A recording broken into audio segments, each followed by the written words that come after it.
time there with him. And so he showed us the road. He says, but they've never driven that road in a long time. So it will probably be very overgrown. We said, that's our road, the road less traveled. So we took it, and then the road disappeared in front of us eventually. And we're walking around trying to find the way. The sun is setting, and we can't find the road. So we slept there. And next morning, got up as the sun came up and started making coffee. And I thought, let me just go walk just a little bit, see if I can find the way. And I was walking and looking and looking. All of a sudden, this Charles is this thing jumped up and started running. And I'm like, it looks like a lion. It runs like a lion. But it cannot be a lion. It has to be a steenbokkie. I mean, I was so sure it was a steenbok. But the tail, the legs, the body, the face, the ears, everything was lion. And I realized that's how we live with doctrine. That lion had to fit in with my frame of reference. I've never come across a lion outside of a nature reserve where it's not a game park or anything like that. We were just walking, and usually it's steenbokkies and duikertjies and kudus and elande and those kind of things. And here's this big cat. Thank the Lord it was running away from me.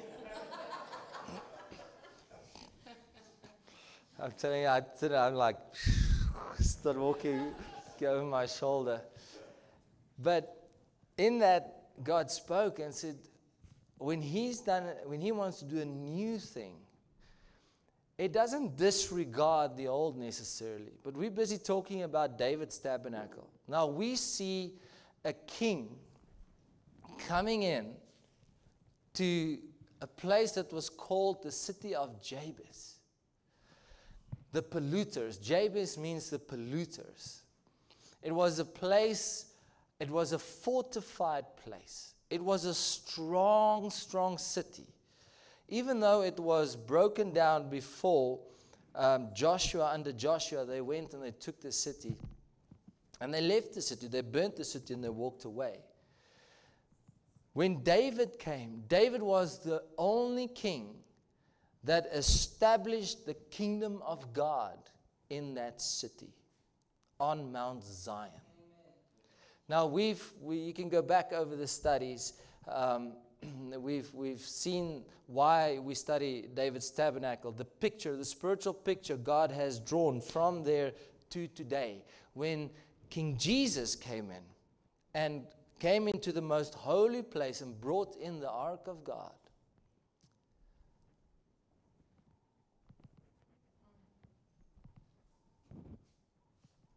You see,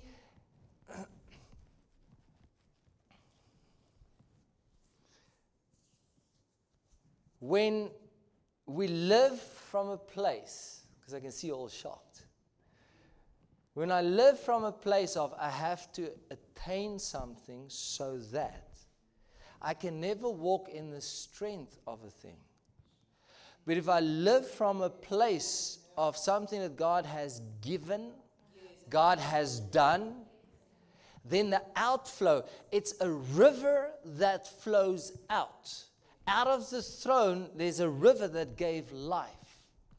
So most people live in a place of there's two camps, and I want to be the third camp. There's two camps. The one camp says, I have to attain to everything.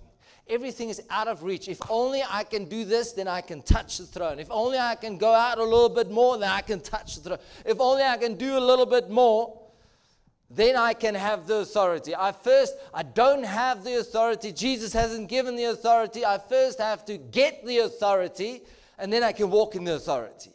Well, that's not scriptural. The scripture says He has given us authority. God said the kingdom of God is within you. So since the kingdom of God is within, and there's a king that's reigning on the throne, that means I can live from a place where I have got the King of Kings and the Lord of Lords, His Spirit, living in me, bringing life, breathing life. So I can live from a place of, this is who I am, therefore. The other camp is, nee wat, so gemaak en so gelaat staan. Forget about everything, forget about everybody. Jesus has done everything on the cross. I don't have to do anything. I don't have any responsibilities. I can live anywhere I want to. I can do whatever I want. I can just be in with the world because everything is done on the cross. And both these camps miss the purpose of God for their lives. Now, I want to be in a third camp that says, because He is living in me, because He has brought in His throne, because of what He has done, it can now flow out of my life and I can walk in the victory. And there can be a transferal, a complete transferal of the kingdom of Saul, so to speak, to the kingdom of David. The kingdom of the old man to the kingdom of Jesus. But the throne is there. And from there, lands were conquered. From there, places were conquered. From there, more ground was taken. So I need to grow. He even says grow in grace. He says the kingdom of God is, and he talks about growing. He talks about first this, then that. It's like a lump of dough with leaven, yeast in it. That yeast starts and it fills up the entire lump of dough. But the yeast is in the dough. Now, when you live off, I got to get the yeast, I've got to get the yeast, I've got to get the yeast, I've got to get the yeast. Oh, when am I going to get the yeast? Lord, send the yeast. He's like, I've put the yeast inside of you. And so we don't live out what we are made to live out because it's always out of reach. Or, I don't have to pay any attention to it because, we're under grace. Or we don't understand grace is God's influencing power on our hearts. So He influences us to go into all these areas that He wants us to lay down, pick up, do this, don't do that. It's something that God has given us to enable us to live for Him. But you have to have a kingdom mindset. If you don't have a kingdom mindset, then nothing that we do, nothing that we live will have God as the king in our, thank you Tariani, I was waiting for a response, in your life. Then your purpose of your life is not lived out when you don't have a kingdom mindset. Now David came and he took the stronghold of Zion. It is a stronghold. It is a fortified castle. It speaks about many things. Let me retract. There's a Zion in heaven. Okay, we see it there. It's in there's so many scriptures on Zion in heaven, Jerusalem in heaven. There's a Zion in Israel right this very moment with Jerusalem on it. So there's a physical Zion. There's a heavenly Zion. Then the church is called Zion in Scripture. You don't have to interpret it. You can just read. If you went to school and you can read, you'll read it. The church is Zion. And then he says, Zion, my people. So Zion is not just a place or not just in heaven. It is an absolute principle and a show of what God has called each one of us. Each one that calls on the name of the Lord, each one that opens up their eyes to be, to live out, to represent. That's why He came in and He brought in the ark in Zion again. The tabernacle of David is in my heart, but I need to live it out. A place of worship 24/7, a place of bowing down before the King, a place of constant awareness of who He is, living in His presence. Now people think living in His presence is having goosebumps all the time or walking past and my shadow is causing JJ to pass out. And that's not presence. Presence is having this constant awareness of God. Just this constant. When you go through your day, it's God. You just live with God on your mind, God in your heart. You're constantly aware of this. And then all of a sudden that presence, it starts controlling. He starts controlling and changing you from glory to glory. So what you speak, how you speak, what you do, what you don't do, everything is influenced by His glory and by His presence. When we look upon His presence, His glory, so to speak, we are changed from glory to glory. We are fashioned around Him. It is proven. It is absolutely proven these days. What we think on, what we look on, we become. So whatever is on my mind, and whoever is on my mind, whatever I look upon, that is what I'm going to fashion my life around. That is what I'm going to form my life around. This thing can take on many forms, but when it is around the form of this bottle, it takes on the form of this bottle. And that is the whole purpose, or part of the purpose, of Zion, of David's tabernacle. David brought in a place of worship in the middle of a nation. And everybody looked at this nation, but you can think it was a new way of worship. There was never music in Moses' tabernacle. There was music in the nation of Israel, but there was never a place that they could see the glory of God on the throne. It was always covered. We had those studies. Now they became the covering as they came in, and they looked on the glory of God, and they worshiped, and they started protecting. They put gatekeepers in place to protect and to stand for the glory of God, because when the glory of God is mixed with anything else, it gets distorted. You cannot mix the glory of God. Then there's a false worship that comes in. Then there is a worship that comes in that is full of idolatry and adultery. So he comes here. So Zion in Psalm 9:11. I'm just going to give a few scriptures. What's the time? Let me check time, because I haven't been here last Sunday and then I tend to preach too long. Don't want to kill you the first time, otherwise you're never going to let me go away. Sing praises to the Lord, which dwelleth in Zion. Declare among the people His doing. So Zion is a dwelling place of God.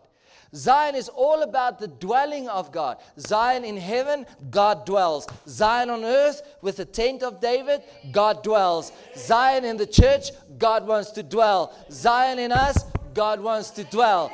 Dwell. And then he says, declare among the people His doings, to stand boldly out, to manifest God's doings among the people. Shine with God, show forth His praises, what He has done. In everywhere we go, we realize on this trip, you truly are a representation or representative of Christ the King. Whatever you do, how you do it, how you don't do it, everything, you are representing someone. They're going to ask you, what do you do? I'm a pastor. If I was rude, they're going to say, that's a rude pastor. I wonder what his church is like. Everywhere, everything we do, they're going to ask you, Christian. If that's how Christians are, I don't want to be one. How many times have you heard that? So everything is God, shining forth God. And everything in this world is turning everything to self, me, my. It was so, when I got back and I opened Facebook, I'm like, seriously? People are actually making money doing these idiotic things. Just to have a voice. And every Tom, Dick, and Harry is David Attenborough. And every Tom, Dick, and Harry is an influencer. And everybody is... I'm like, when did YouTube and Facebook become everybody's personal platform?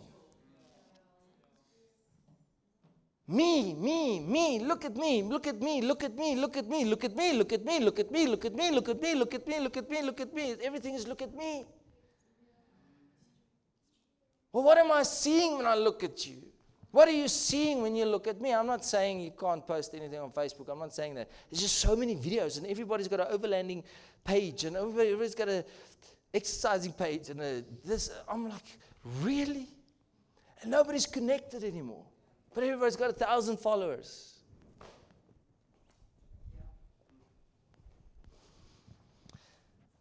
God dwells in Zion. Psalm 48. Ons gaan 'n aircon moet kry hierdie jaar. I don't mind, but I like the heat. I'm always on the hot seat in any case.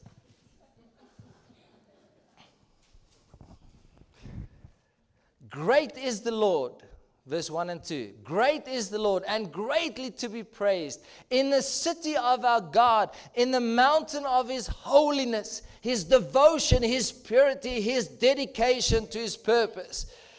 Beautiful for situation, the joy of the whole earth is Mount Zion on the sides of the north, the city of the great King.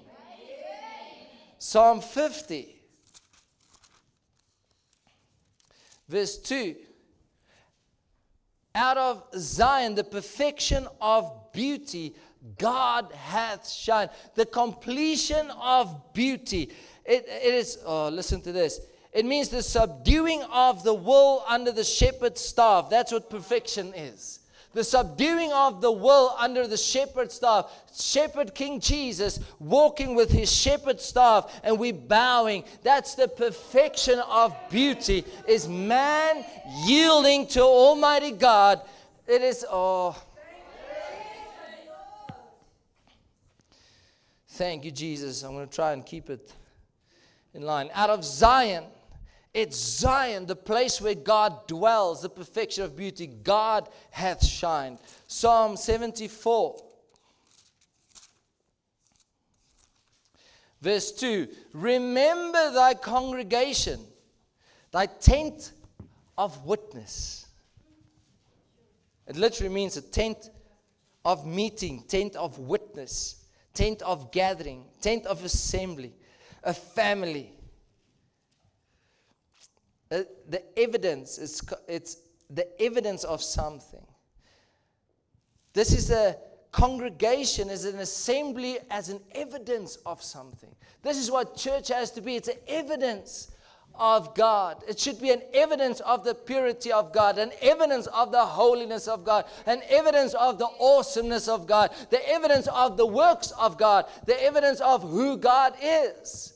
Everything around church world, us, everybody, everything should be, this is where God is found. This is how we walk. This is how we speak. This is how we think. This is what we do. Which is a testimony which thou hast purchased. Which thou hast purchased, possessed, erected by a costly means. To buy. Sounds a lot like what Jesus did. Of old, when his purpose started, the rod of thine inheritance which thou hast redeemed. This Mount Zion, this congregation is this Mount Zion, wherein thou hast dwelt. It's not a physical place. It is a physical place, but it is also a principle. It's also you and me. Psalm 132.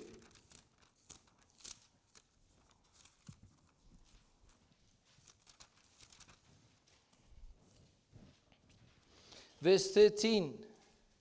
For the Lord hath chosen Zion. He hath desired it for his habitation. He has desired it for his habitation. So David had this absolute revelation that Zion is the place where God longs to dwell. Now in Ephesians 2, verse 20 to 22, and are built upon the foundation of the apostles and prophets, Jesus Christ himself being the chief cornerstone, in whom all the building fitly framed together groweth unto an holy dedicated temple in the Lord, in whom ye also are builded together for an habitation of God through the Spirit. The only place God longs to dwell is in Zion. Now Zion, the word Zion literally means a signpost. It means a monument, a guiding pillar, a waymark. It means conspicuousness. Now, conspicuousness is obvious to the eye or mind. It means bold and brilliant. There's nothing hidden about Zion. Zion is made to stand out. Zion is made to be a signpost. not to self, but to God. It's a waymark. So people are on their journeys, and the signposts show that's the way, that's the way, that's the way, that's the way, that's the way. So every single one of us, I don't care who you are, I don't care your background, I don't care your occupation, I don't care your social status, I don't care about your skin color, your culture, your tradition, I don't care about any of that. Your purpose as Zion is to be a signpost. And the Spirit of God living within you will lead and guide you into all of that. You walking on campus, you don't have to stress and worry, who do I talk to, who do I talk to, who do I talk to, I need to talk to someone. No, you just...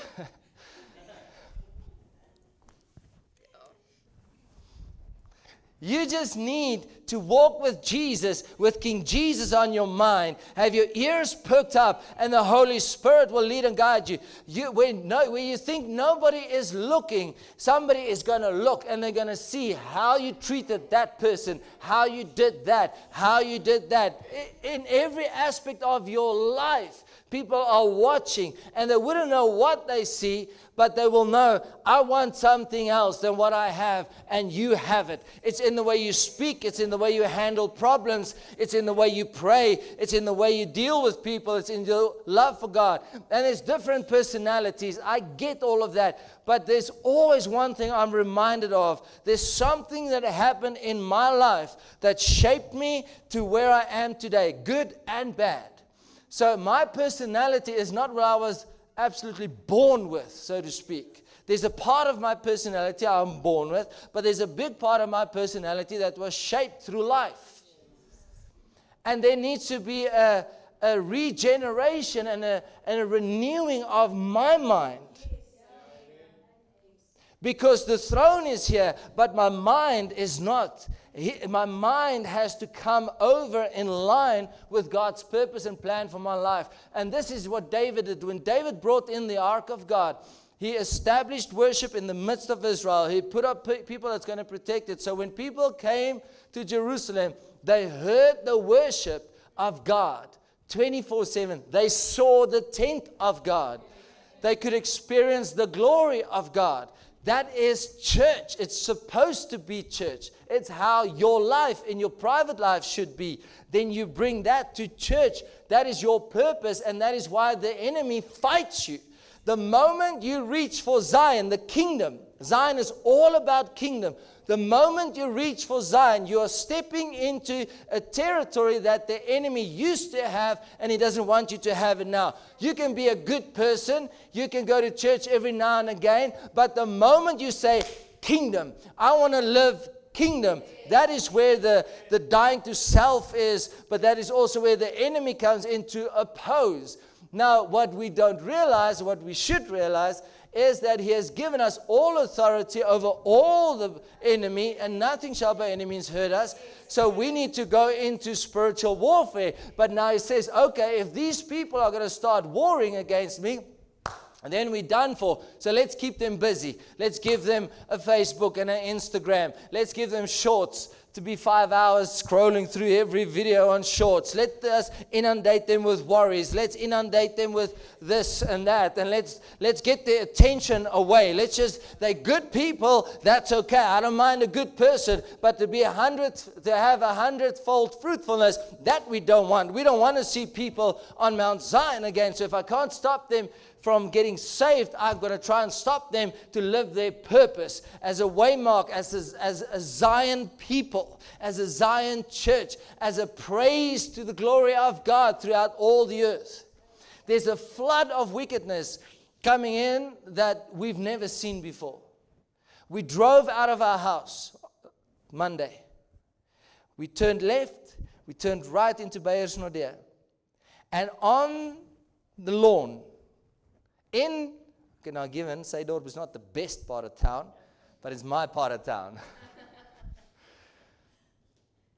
On the sidewalk sat a Sangoma, butt naked, getting dressed. In town. You drive out on the prison area, there's a Sangoma that made his house at the river. You go out on the N12, there's some gomas every now and again throwing curses out on the N12. Have you noticed the incredible violent accidents that's been taking place in Potch? It's just stupid people. No. You go on the Carltonville Road, some gomas there. You go into the telephone copy, some gomas in the high places. There's an inflow of witchcraft. On the one side, you have the Freemasons, and you have the Illuminati, and you have the Round Table and the Rotary Club and all of those things. On the other side, you have the witch doctors. And coming in like a flood, because the church is too busy to play. Not raising up a standard, but fighting over small stuff.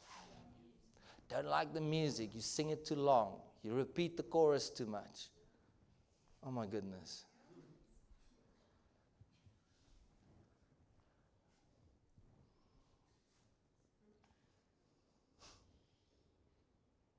Where's the heart in that? The reason why one of the songs were not on the board is because I'm sure you don't have that song that you sang on the art. It is a song she sang in the spirit. So now what am I going to do? Akini di likini.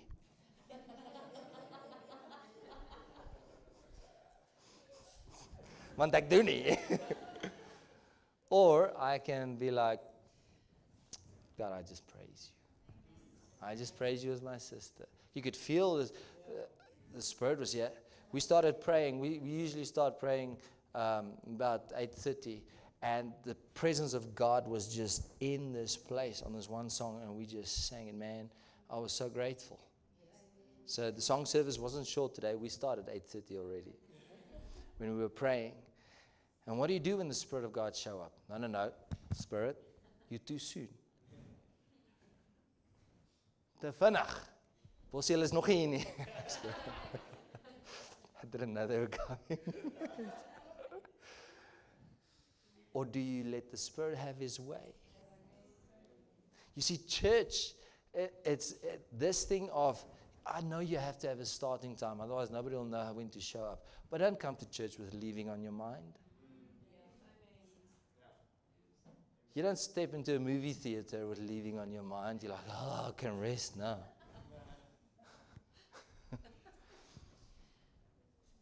Ne? So why do we do this church? That's how far removed we have become from the purpose of God. God reigning in my life. Oh, the throne is there, but it doesn't mean I'm submitting to it. Am I yielding to it? There is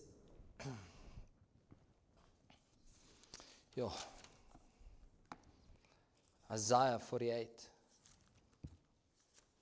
No, let's go to Revelation 18 rather. It's a similar verse. There is a city that is opposite, standing in direct contrast to Zion. And it's a picture of something. It's a city called Babylon. Babylon was, just like Zion, a physical city. Babylon does not exist today anymore like it did back in the day. But Babylon will fall in the end times. Now people come and say it's a Roman Catholic church. Others come and say it's Jerusalem. And now they're fighting about, is it the Catholics, is it Jerusalem? It's a system. Whether it is the Catholics, whether it's this, I don't care. What I do know about is it's a system. It's a worldly system. Babylon was an incredibly wealthy place. They had extreme riches. Everybody was flourishing. Everybody had their own gods in their homes. They had their own little idols, and then they would come together and they had entertainment. They had, one of the gods they worshipped through poems. I'm not saying poetry is wrong. I'm just saying it was even the arts and crafts. They even brought that to this one God. There was so much wealth in Babylon.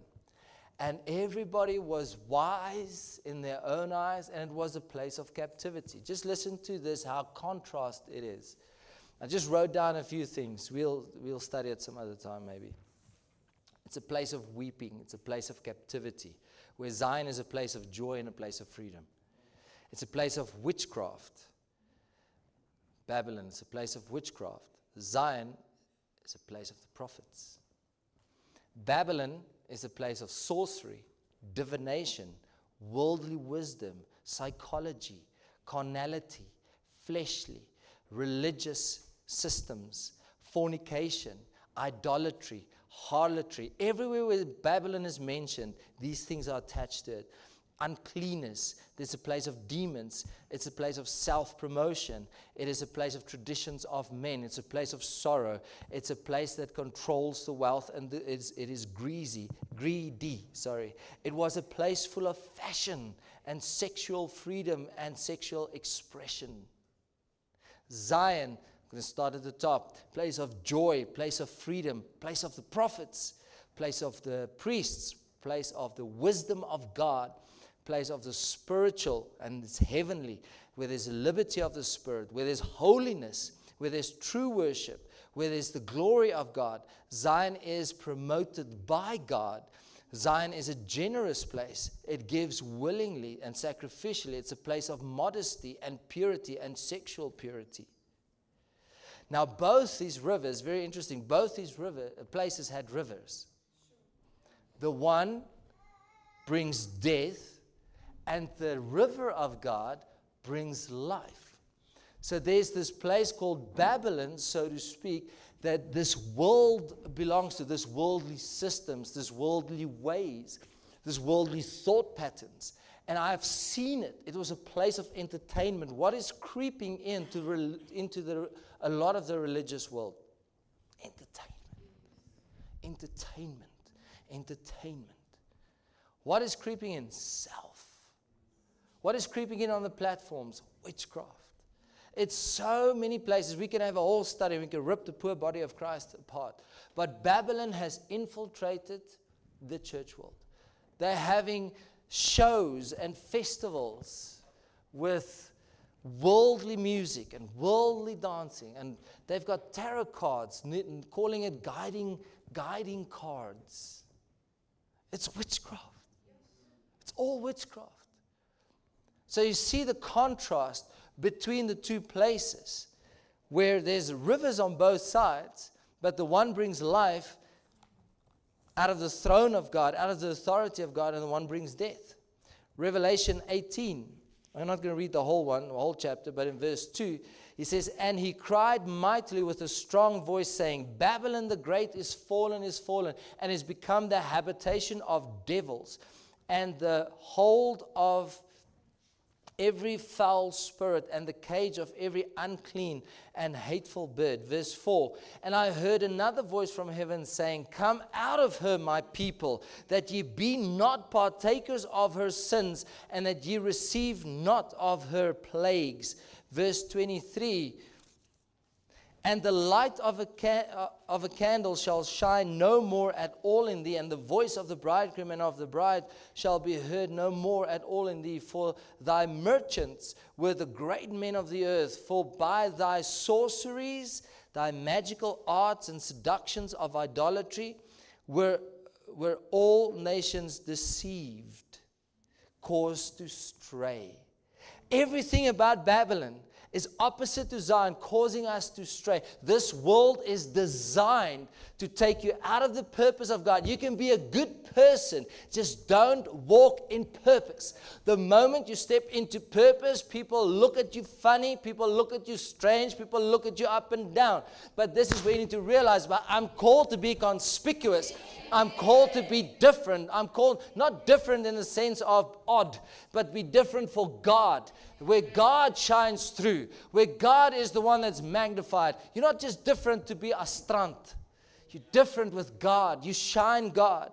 And that every personality, every background, everything that you and I go through, everywhere we walk, everything we where we feet touches, there's an opportunity to be conspicuous for God, not by, I have to think what to do differently, but allowing God to work in you, His fruits of righteousness, Him speaking to you, Him influencing us, so that you can be a signpost and a waymark to God.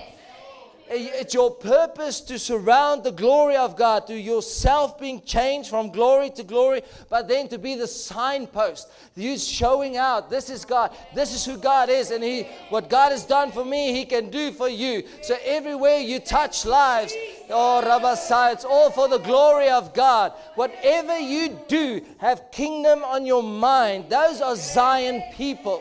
Those are people that live with the kingdom of God in their hearts, focused on it, embracing it, living, surrounding the throne, bowing down to it. And here's the thing, you don't have to try to do it.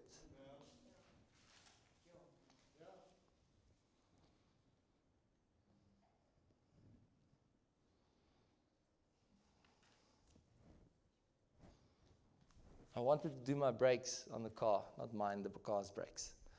Before I went. So I went to Bossy and I said to him, but you have to show me what to do because I don't know what to do. Luckily I didn't have to do it because I didn't feel like getting dirty that day.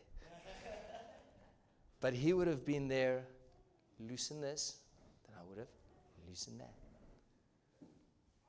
Catch that up, pump this. Ek weet nie wat mense alles doen as die brieke bloei nie. He would have been there, do this, do that. But because I know Him, I trust Him to do it. When I know God and I know His Spirit, I trust Him to lead and guide me. I just need to be attached to the one that knows it all. And He will lead and guide me every step of the way. But then I have to guard and protect that relationship.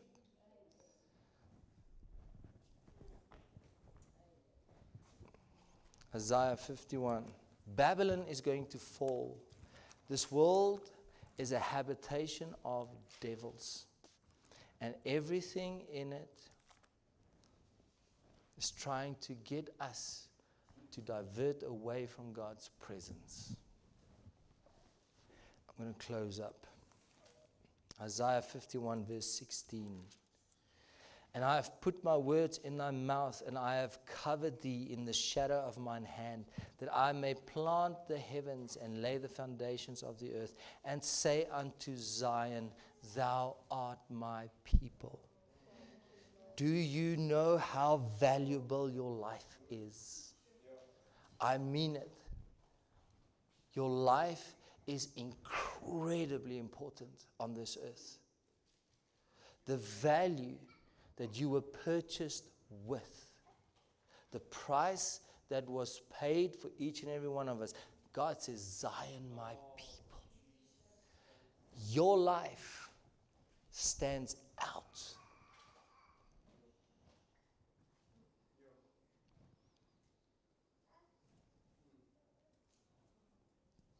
The role you have to play on this earth to show forth the praises of God. I will safely say we don't grasp the importance of that call of God on our lives. And it's not a responsibility that I want you to take on and start hitting yourself on the back, because Zion is a joy. Yeah, there's times we weep. There's times we cry, there's times we dance, there's times we shout, there's times we praise, there's times we travail, there's times we intercede, there's times we pray in supplication, there's times we give thanksgiving. All of this is there. Am I speaking Greek today? Oh, surely quiet.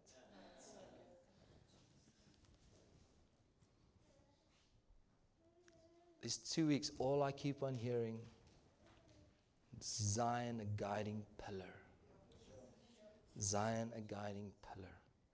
And here's the thing. Society is so far removed from the original plan of God, that when you step up to the plate and say, who will stand in the gap? Lord, I will. People are going to take a while to adjust.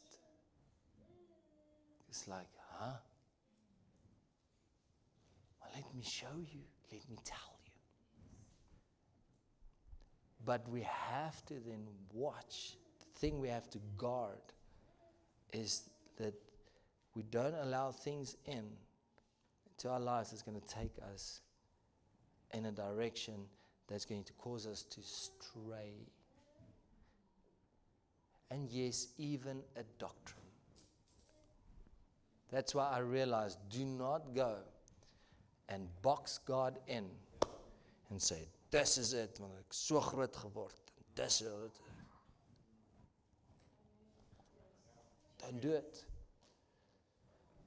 And I'm telling you now, in my state that I am on this earth, can never know the fullness, everything there is to know about God.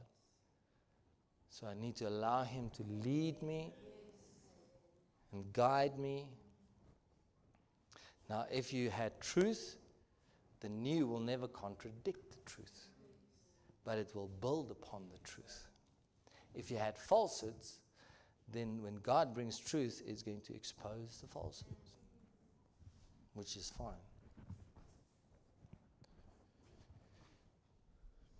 Isaiah 2.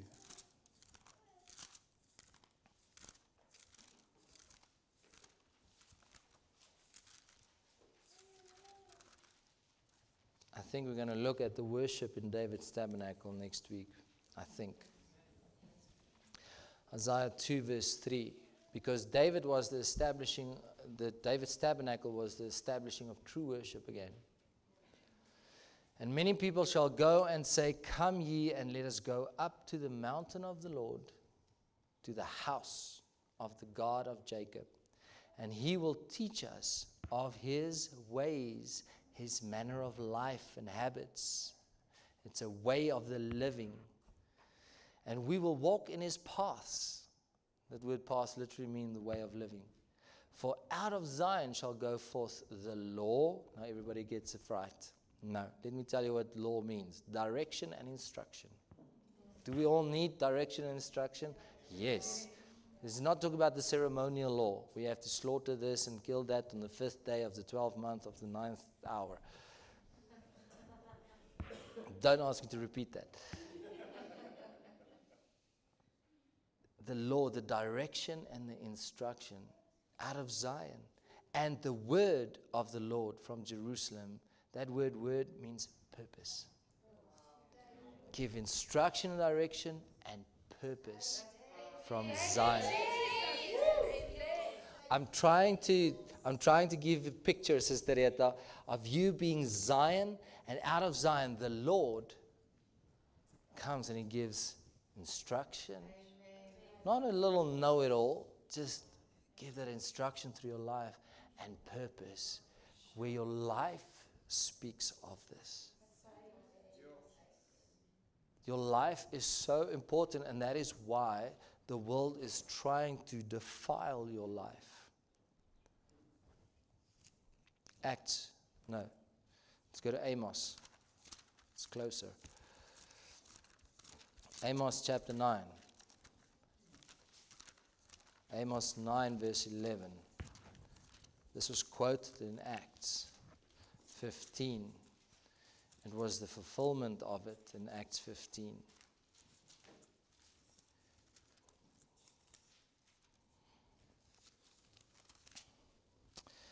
In that day, He says, will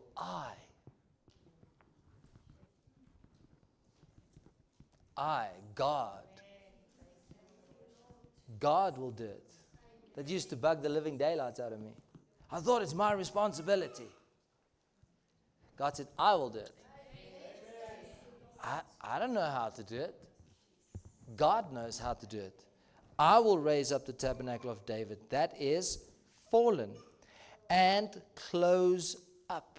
It means to wall in or around. It means to fence in. David's tabernacle was a tent. Fence in. I will fence in the breaks, the breaches, the gaps thereof. And I will raise up, stir up his ruins, those things that are broken. And I will build it. I will repair it. I will repair the house and establish the family. What does Ephesians 2 say? You've come to the household of God. What is a fight at the moment in the Christian world? Coming to church. What is the other fight? People want to come to church and find God, but they don't. Thank you. And I will build it as in the days of old. That word old is the word olam. It is the same word used for Ecclesiastes 3:11, where God said, I have put eternity in the heart of man. Olam has to do with God's kingdom. Everything about the kingdom. Let your will be done in earth as it is done in heaven. Let thy kingdom come, thy will be done. So kingdom in eternity, kingdom with God. He's placed that place in the heart of man. You carry the kingdom of God. Oh, it is captive until the stronger man comes, Amen. Jesus. And he walks in and he binds the strong man because he is stronger. And he kicks him out. But now this place needs to expand within your heart. But he says, I will build the breaches. There's gaps. There's gaps today where the world, Babylon, has flooded in. There's gaps today where there's no standing out between what is holy and unholy. There's no difference between the people of God and the world which serves the devil. You cannot see it. If people don't tell you these days, no, I'm a Christian, it's difficult to see. Generally speaking. You understand, I'm speaking generally. But every Christian's purpose is to be that difference. Now God said, I'm going to bring a difference again. I'm going to restore, I'm going to build it, fence it in again. And the fence is the instructions of God. I just have to keep on walking. And within the instructions, I just need to live in the fence. The purpose of God is fulfilled. He does it. But He raises it up. He builds it. And in Acts 15, He says, let's go there.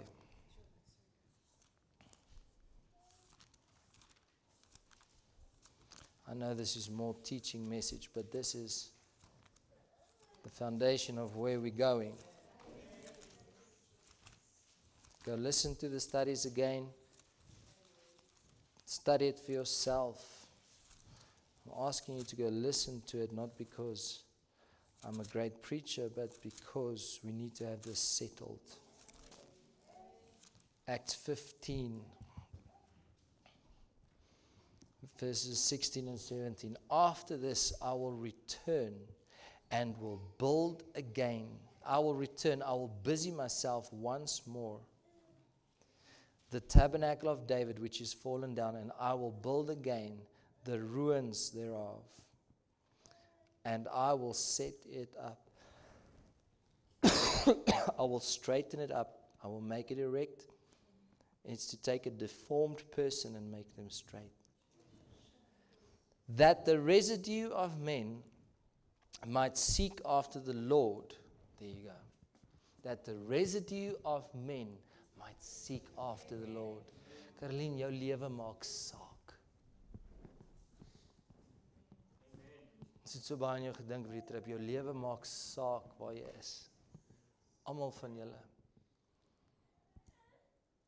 We drove and we're like, if you only realize how important your life is to God. That the residue of men might seek after the Lord, and all the Gentiles upon whom my name is called, saith the Lord, who doeth all these things. God is the one that did it. God is the one that restored it. You say, so where do I come in? Yield.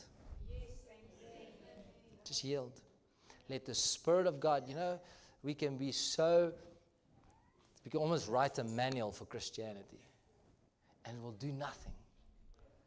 But when the Holy Ghost works from inside, yes, we need the Bible, of course, but the Holy Ghost will lead you in the Scriptures, and the Scriptures will confirm this, and there will be this coming together of the Spirit and the Word of God to lead us, so that when I step out, because we sometimes are ignorant, the Holy Ghost goes, hey, I'm like, okay. And He starts bringing in a permanent work.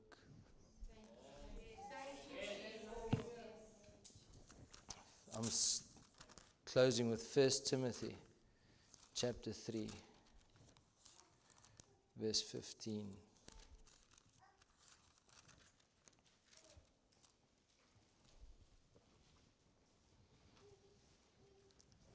But if I tarry long, that thou mayest know how thou oughtest to behave thyself in the house of God, the family of God, which is the church of the living God. Now, church is an authoritative word, by the way. Study for another day. The church being the pillar and the ground of truth. The pillar, it means to stand firm in the face of, upholding an authority. There's an authority in every place you go into. You cannot join the police without going through a standard. You cannot go to the military. I cannot become a CA. There's a standard. But now church has no standard. I cannot be a nurse. I cannot be a doctor. There's a standard to uphold. But hey, Christian, you can do what you want. No, you can't. There's a standard. There's an upholding of the authority of God. And when you uphold the authority of God, it's in your own life. But then also, when something is against that authority, you step in with that authority. And it's also the foundation, the ground that this pillar stands on of truth. To uphold the truth, to live the truth. Now I understand better what it means to worship in spirit and in truth.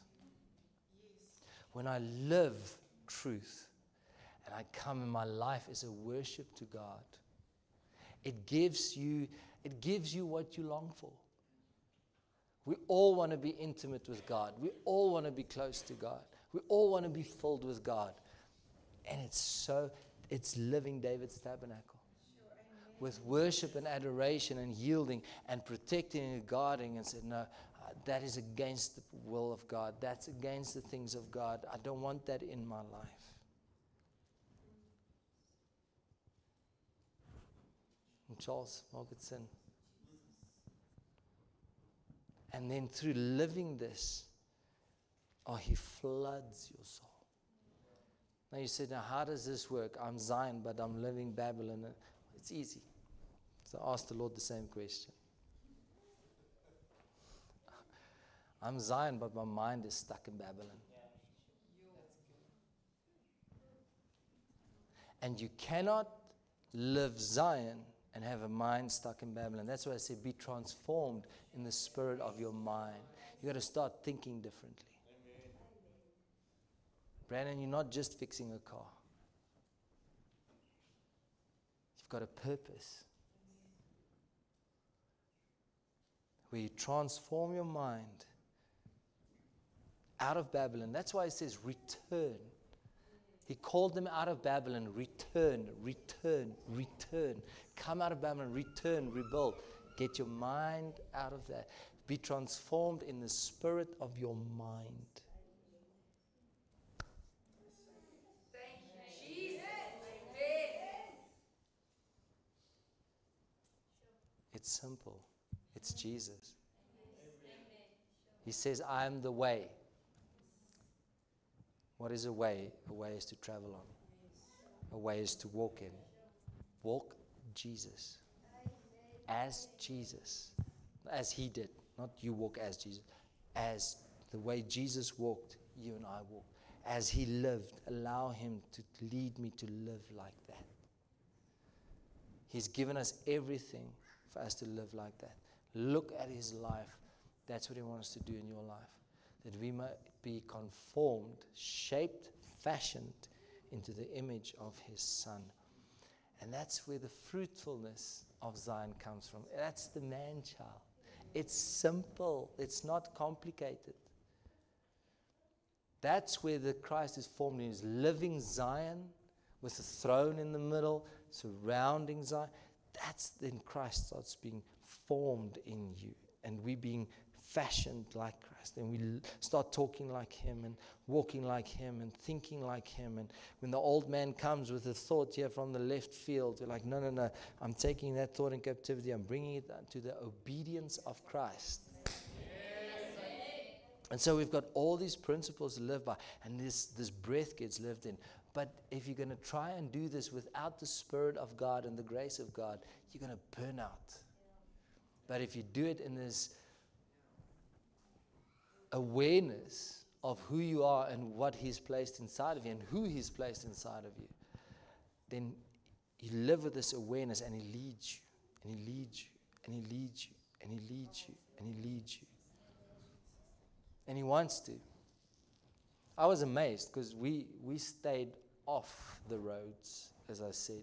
And there's one other road we drive where there's not even tire marks there. There's nothing. First time we went through there, the grass was this tall. There's nobody. So we drove the road again. Because it used to be a road, but it's not a road well trodden. And we go down there and we see, hey, there's a water hole for the animals. We need to shower. Let's get some shower water. So took out our can, we went and got the water, and I'm like, let's walk there. But I mean, there's lion prints everywhere. And we just, but hey, ons stink. Ons moet water kry. Ek stink, sy stink. I sweat, she perspires. Or rather glows. Robin said, my wife looks 10 years younger. I was like, let's go again. It's 20 years younger. Like, she was like, I'm getting older on this trip. So when Robin said that, hey, we could turn back time here. Any case. And we went back, and here's 3 people standing there. I'm like, oh my goodness. What is happening?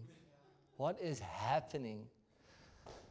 So I walk up to the guys, shake their hands, and they're like, you crazy, what are you doing? You can't walk around here, there's lions here. I'm like, I know, so what? But I didn't say that, but they start talking, and we end up praying for all 3 of them. And the guy said, please, you've got a contact in Gaborone. So we're going to keep contact. And he's like, well, what prevents you from praying for me now? He literally said that. Why don't you pray now? We're like, yes, let's pray. So his Rastafarian friend was standing on the bakkie. And a very, very, very sweet guy on the other side, Brian. So we pray for him. Next moment, Brian is like, me too. Man, and God touched him, giving them word, giving them prophecy. And then BK came and says, me too. And he goes on his knees. He's a Rastafarian, but he's like, we led him to Christ there. And so I'm just saying, what blew my mind is not because we're great. That's not what I'm trying to say. I was amazed how God would lead these situations, even there. And if we would just hunger and thirst for him, you don't have to worry. You just live it out. You don't have to, you just stand in the gap. You just love him. You just fence. Be the fence. Keep out the things that defiles. Love God. Love the glory of God. Love the person of God. And let that river of life flow through you and cleanse and operate. Don't be scared to allow God to work in those areas. God took us on a journey these 2 weeks, and I told you it was like God was just digging and digging. I'm like, this is not how I saw this go. And He was working and ripping out and bringing to attention and changing mindset. And like she said, by Tuesday, I was like, I'm going home. It's like, no, can't go home yet. Wednesday morning, I woke up. I was awake the whole night. I got it. Mindset changed for that situation. I'm like, okay, now we can continue. But allow God to move into those areas. Let that river flow into those areas that you like, it hurts too much. It's too embarrassing. It's too much effort. And He says, but I want to bring healing. And I want to bring my presence and my glory. Bring it in all these places. Then all of a sudden it becomes something you stand as a testimony. And you come with your tent of testimony. And you come with your tent of testimony. And tent of testimony. And tent of testimony. All of you come. And together with this congregation of this tent of testimony, surrounded around the throne of God, the glory of God, the purpose of God. Now the world was trying to come in and say, you guys should. It's like, no, we should not. Let me tell you about God. Well, they come in and they feel God and experience God. Your life matters. And when you were small, the enemy tried to destroy your life. But he didn't get it right. Didn't do it. He couldn't do it. He tried. But God stopped him. You say, well, why did it still happen? Well, that's a study for another day. There's a measure of this earth that God has given dominion to man. God being sovereign, but man walking on this earth. But what the enemy has meant for your harm, God will turn for your good. So your life can be successful, flourishing in the hands of the Almighty God, because you're doing the will of God and living it. And one day, very soon, very, very soon, you're going to look into His eyes and He's going to say, well done, good and faithful servant. And you're going to look back and you say, it was worth it. It was all worth it. All the nights I cried alone. All the nights nobody was there to comfort me. It was all worth it. Do not give up. Amen. God bless you all. May He strengthen you. Make His countenance shine upon you. Be gracious unto you. May He give you peace. May you have a blessed week. We're going to have prayer still. We're going to have small groups. Is there a hospital? There's a hospital visit. And the youth.